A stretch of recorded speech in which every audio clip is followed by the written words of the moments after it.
समर्थ सेवा केंद्र इथे, तर तिथं त्यांचे काही भक्त आहेत श्री स्वामींचे, त्यांनी एक नवीन उपक्रम चालू केलेला आहे, त्या उपक्रमाबद्दल अशी माहिती सांगणार आहेत.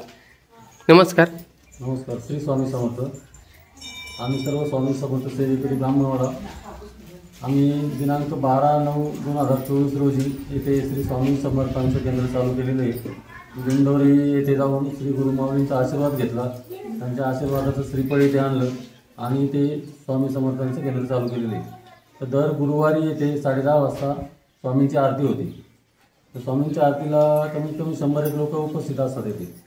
आणि पूर्वी ह्या ब्राह्मणवाड्या गावामध्ये केंद्र नव्हतं, तर आपल्या गावातली लोक बेलापूर येथील केंद्र जात होती, पण बेलापूर. तर परंतु काय व्हायचं, महिलांना जाण्यासाठी काही व्यवस्था नव्हती. पुरुष मंडळी मोटरसायकलवर जायचे, त्यामुळे महिलांना जायची गैरसोय व्हायची. त्यासाठी आपण इथे केंद्र चालू केलेले आहे. आता इथे बरेचसे भक्तजन वाढले, अजूनही वाढतील भविष्यामध्ये. आणि त्यानंतर आता आपण दिनांक 9/12/2024 रोजी आपला गुरुचरित्र ग्रंथाचा सप्ताह बसलेला आहे इथे. तर कमीत कमी 40 सेवेकरी आपले गुरुचरित्राचं पारायण करण्यासाठी इथे बसलेले.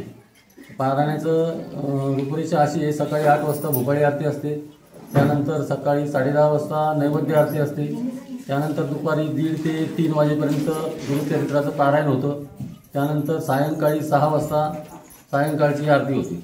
अशा प्रकारे हा कार्यक्रमाची रूपरेषा आहे. त्यानंतर आपला दत्त जयंती उत्सव हा रविवार दिनांक 15/12/2024 रोजी दुपारी 12:39 वाजता दत्त जयंती जन्म सोहळा होणार आहे. आणि त्यानंतर दिनांक 16/12/2024 सोमवार या दिवशी या पारायणाची सांगता होऊन येथे महाप्रसादाचं वाटप करण्यात येणार आहे. श्री स्वामींचा जो भक्तीचा महिमा आहे, असा तुम्हाला काय अनुभव आला की तुम्ही स्वामींकडे वळाली? असे खूप अनुभव आहेत आमच्याकडे का आता सांगायला. तुमचा वैयक्तिक अनुभव काय? माझ्याकडे खूप अनुभव आहेत. आता वैयक्तिक अनुभव सांगायला एवढं जास्त वेळ लागेल. तुमच्याकडे तेवढं जर बाईटमध्ये घ्यायला कुठं घेऊ शकता, सांगा तुम्ही. अनेक अनुभव आहेत माझे. आता माझं शेततळ्याचं काम जेव्हा करायचं होतं मला, तर मी स्वामींना विनंती केली की माझं शेततळ्याचं काम निर्विघ्नपणे पार पडू दे. सुरुवातीला मी ज्या म्हणजे मशीन बोलवलं होतं ते पॉप्युलर, त्या मालकाला मी 15 दिवस बोलवत होतो, परंतु तू काही येतच नव्हता. आज येतो उद्या येतो असं करत होता.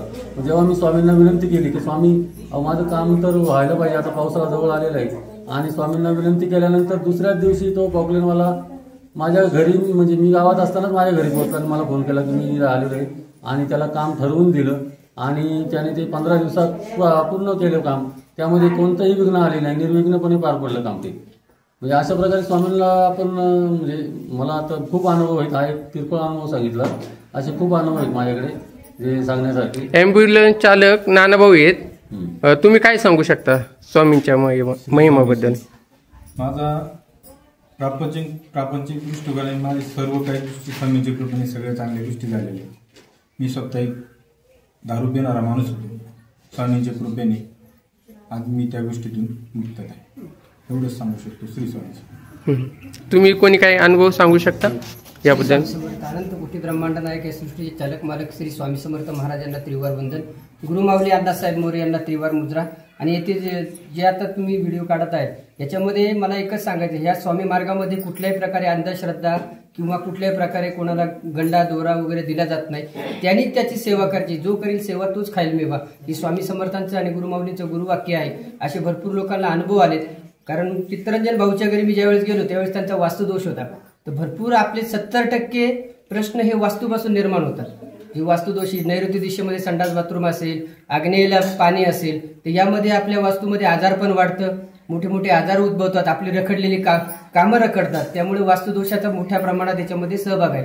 तर या सेवा मार्गातून सर्व लोकांना मोफत असं सांगितलं जातं आणि प्रश्न उत्तर मोफत घेतले जातात. कुठल्याही प्रकारे त्यांच्याकडून शुल्क आकारलं जात नाही. अशा प्रकारे हा सेवा मार्ग आहे. हा अतिशय उत्तम सेवा मार्ग आहे आणि त्याच्यामध्ये जास्तीत जास्त सेवा करून लोकांनी जास्तीत जास्त आपले प्रश्न मार्गी लावावेत, एवढीच स्वामीचरणी प्रार्थना. स्वामी समर्थ. मी अनेक वर्षापासून अक्कलकोटला जात होते, परंतु माझी मनापासून अंधश्रद्धा नव्हती. कारण मला त्या देवाकडे बघितल्याच्यानंतर भीती वाटायची. आणि ज्यावेळेस माझ्या मुलीने पारायण मी गेल्या वर्षापासून केलं आणि तिला अनुभव आला, म्हणून मला सांगितलं श्रावण महिन्यामध्ये बाई तू हे पारायण कर. तर मी केलं ते पाठ. मला इतका अनुभव दिला बस, मला कोणत्याही देवाचा एवढा अनुभव आला नाही. एवढा अनुभव मला स्वामींचा आलाय. म्हणून आज सध्याच मी पुन्हा पारायणाला बसलेले आहे. एवढी सांगू इच्छिते. श्री स्वामी समर्थ. श्री स्वामी समर्थ.